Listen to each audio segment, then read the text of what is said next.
गंजाम जिला आसिका किशोर चंद्रपल्ली Utkal public school 16तम वार्षिक उत्सव पालित हो जाएछि। सभापति भाव स्वस्ति किशोर चंद्रपल्ली अध्यक्ष श्रीजुक्त जगन्नाथ बेहेरा कार्यक्रम को परिचालना करथिबा बेले अवसरप्राप्त शिक्षक निरीक्षक नीलांचल साहू कार्यक्रम को उद्घाटन करथिले।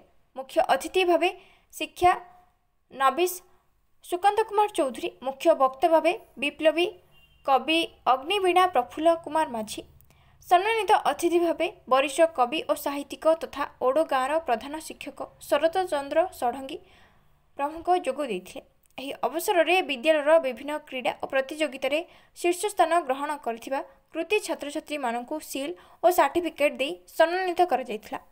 शेष में विद्यालय कुनी कुनी छात्र छात्री मानक द्वारा विभिन्न सांस्कृतिक कार्यक्रम और नाच गीत परिवेषण करा जायथिला।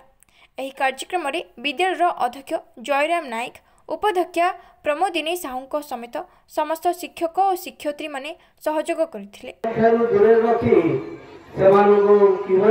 पाठ पढ़े सकाल सन्धारे पाठरे जीवन नियोजित हेबे सेठी ध्यान देले पिलार उन्नति हेबा संगे संगे घरर उन्नति, परिवार उन्नति, देशर उन्नति हब बोली मु आशा करे। गुरु ब्रह्मा गुरु विष्णु गुरुदेव महेश्वर गुरु साक्षात परम ब्रह्म तस्मै श्री गुरुवे नमः। आज शुभ संध्यारे समस्त को मोर आंतरिक अभिनंदन शुभेच्छा एवं प्रणाम।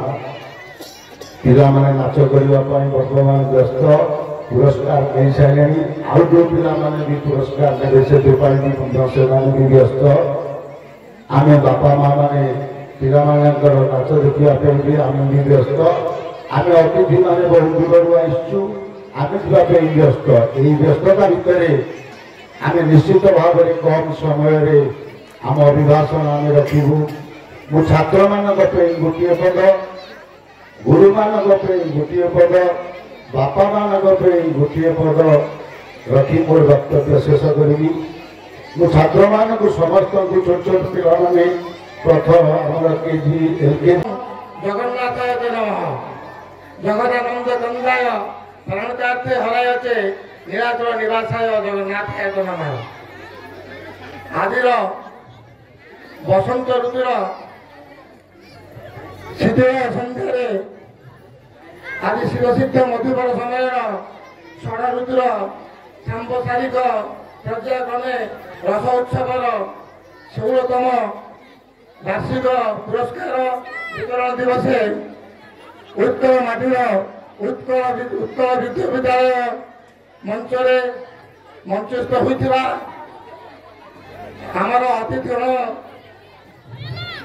छात्र पाखे से साधारण विशिष्ट गुण रहा आवश्यक। STUDENT एस रे स्मार्ट चतुरता, टी रे टैलेंटेड बा थॉटफुल भावना शक्ति, यू रे अंडरस्टैंडिंग चिंतनशील, डी रे डिसिप्लिन जे के श्रृंखला रक्षा कर पारो, डी रे एनर्जेटिक शक्ति संपन्न दरकार, टी रे टैलेंटेड। एभली जदि गोटे छात्र पाखे भल गुण थी से निश्चय जीवन में भल मनुष्य हो पार।